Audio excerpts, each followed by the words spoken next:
British troops on the ground in Ukraine. It will have sounded crazy a couple of years ago, but that's exactly the proposal that Prime Minister Keir Starmer has put on the table at a summit in Paris today. Yes, an emergency summit at the Elysee Palace. European leaders are getting together to discuss the future of Ukraine in the light of negotiations beginning also today in the Middle East. Marco Rubio, the Secretary of State of the United States, has flown in to begin these discussions with Russians, but the Ukrainians aren't yet at the table. President Zelensky says he would reject any peace deal that the Ukrainians were not a part of the negotiations for, and the Europeans are trying to come up with their own strategy too. Frankly, it's a mess, but is there a path through? Might an American-engineered deal actually deliver peace in the Ukraine? And if it does, might British troops be part of holding that peace?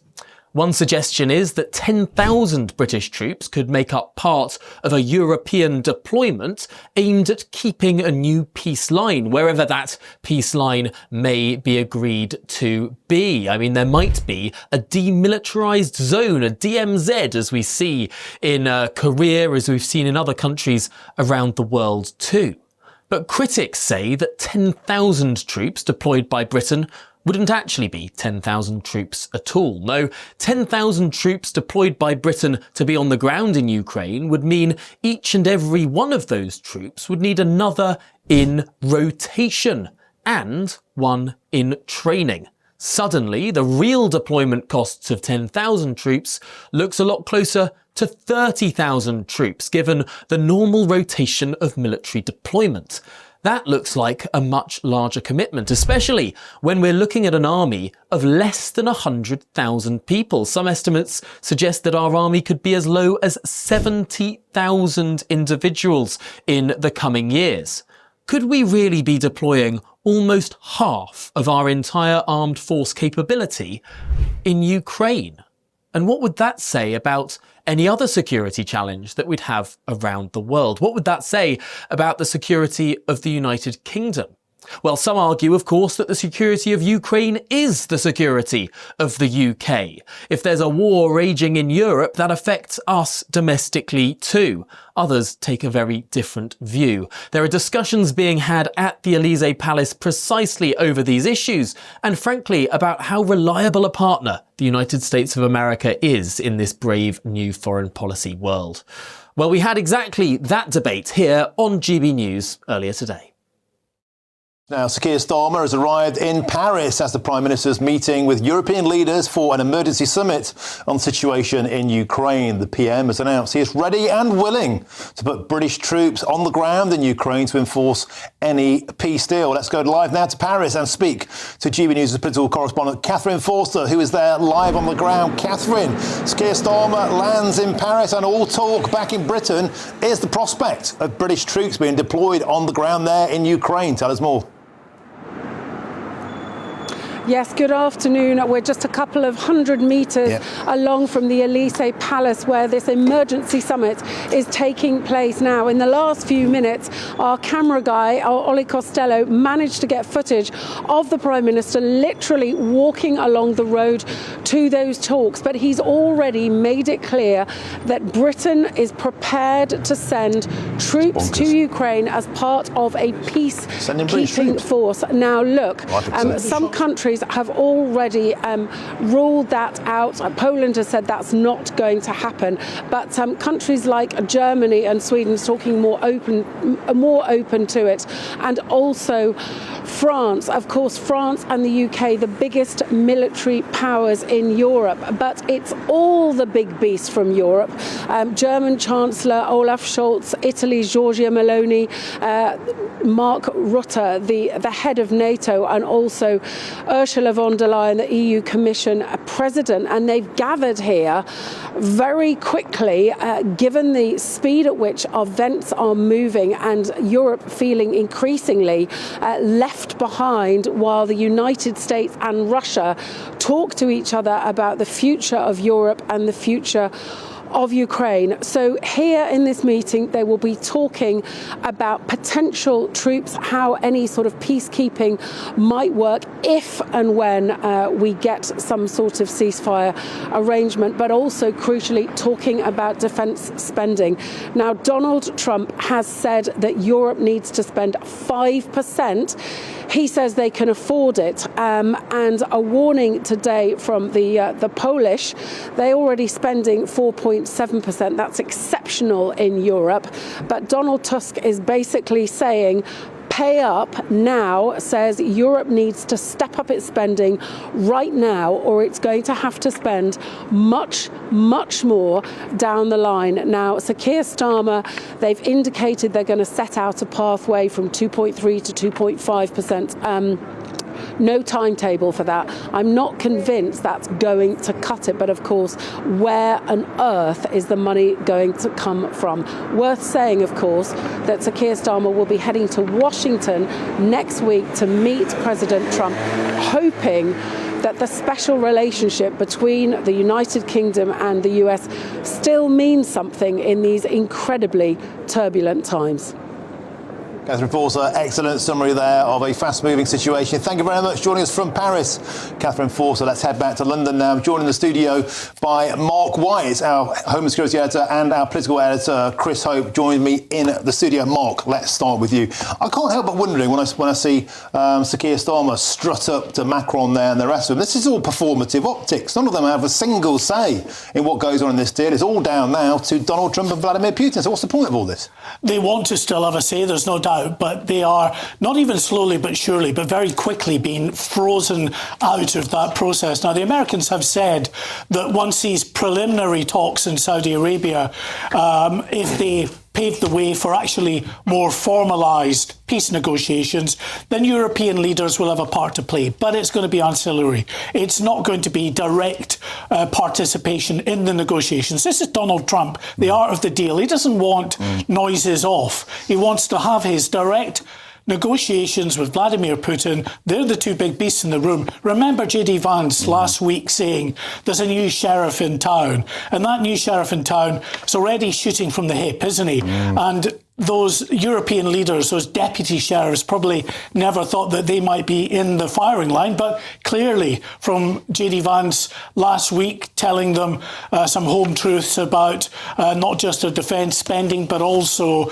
about democracy in many of these European countries, it's clear that they are in the firing line. So, of course, they're battling to remain relevant. And perhaps the most meaningful thing that the European leaders can offer at this stage is to say, look, we will be part of any negotiated peace settlement. We'll put boots on the ground to be able to try to maintain that ceasefire. That is the next question, the big question. Boots on the ground, British boots on the ground. Heck, a lot of people, Mark White, getting in touch today with GB News saying, why are we getting involved in a foreign war like this? And more to the point, we've got the smallest army since Napoleonic times. We could barely fill a football stadium with our army. How have we got the spare capacity to be manning the ground in Ukraine? Well, it's going to be a difficult ask, it really is, because actually, just to do a comparison, if you look at the demilitarised zone in Korea, the DMZ, it's a fifth as long as the Ukrainian-Russian border. It takes 25,000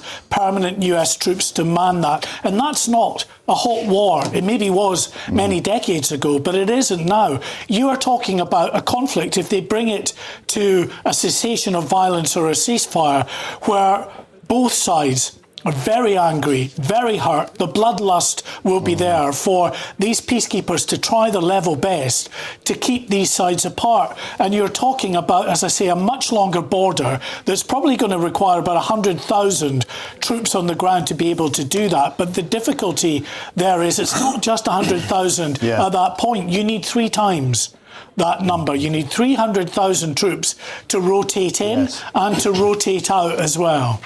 And of those nations committed thus far, at least verbally, Britain, Germany, Sweden, but probably there'll be a pan-European force if it were to precipitate itself and become reality. I'm sure more countries will become involved if we get to the stage where these talks are providing and producing results in terms of a ceasefire. More countries will come in and play a part, there's no doubt, but it's going to be difficult. It's going to be a really difficult ask. Remember the Bosnian conflict and the peacekeeping force that was in there and the absolute mess that resulted from that. The Serbs just, not paying any heed to a force that was in there that was badly run to certain extents. The sort of terms of engagement were never clear.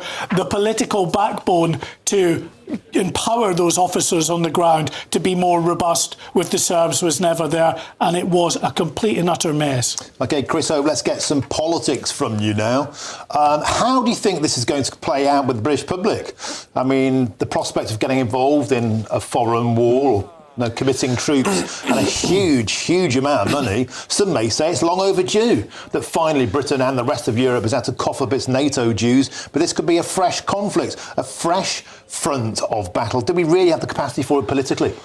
Well, as Mark says, not on a military level. Those numbers there on a rotational basis, we can't possibly do that, as General Lord Dannett might be telling you shortly on GB News. But there's no question that we haven't yet even talked about this to the viewers, listeners, and the MPs. Now, in the briefing this morning with Number 10, they say they won't say that there'll be a vote of MPs if they do choose to put troops on the ground in Ukraine, but you might expect that there should be. That would be almost what's happened in the past. Number 10 is saying today that what they do recognise, they want the US to offer this security guarantee. That is crucial to world peace. We don't have that yet. This security guarantee is so important. Moments ago, President Macron spoke with Donald Trump. That has now happened. His team are now in Saudi Arabia with the Russians. Zelensky goes there on Wednesday. Again, in the briefing this morning, Number 10 say there can be no deal if Ukraine is cut out of it. So he'll be in the conversation from Wednesday. But no question, I think talking to our viewers and listeners... Back to reality. Right, Macron, Starmer, Scholz, any of them, they haven't got any position to demand anything from Donald Trump. I mean, they haven't paid their way for decades. He was saying all this in 2016 about cough up for your NATO dues. They didn't. They kicked that can down the road. They have increased their spending to more than 2%. I think it's like 18 out of the NATO members now do it. A lot more do it than they did when Trump made that intervention back in 2017. That was a big moment, of course. But they are committed to getting 2.5% of GDP on defence, the government says this morning, and they welcome reports that Zelensky will be part of this deal. Ukraine must be on the table for the negotiations. But whether, it's a wide discussion amongst our viewers and the wider electorate on whether we actually want this to happen. It's different maybe to Iraq 2003. When the justification was done by looking for those weapons of mass destruction. Here there's a clear issue of sovereignty of territory. Gentlemen, thank you very much. Stick with me because let's get some more reaction now. I'll speak to the former head of the British Army, Lord Richard Dannett. Lord Dannett, always a pleasure to have you on GB News. Let's start with the first question. Would you support the Prime Minister's notion that we should be deploying British boots on the ground in Ukraine? Well, to be frank, I think it's rather premature. There are many steps that have got to be taken before we get as far as deploying a peacekeeping force. Yes, the Prime Minister has said he is ready and willing. Well, he might be willing, but I can tell you the British Army isn't ready to do that and would take quite some time to become ready. And indeed, the sort of size of force which we would need to contribute, I'm not at all sure that we've got the necessary equipment in the necessary numbers to be able to carry that out. So there's a long way to go before this becomes possible. But clearly, Keir Starmer wants to put something on the table, and he's willing to put British boots on the ground on the table.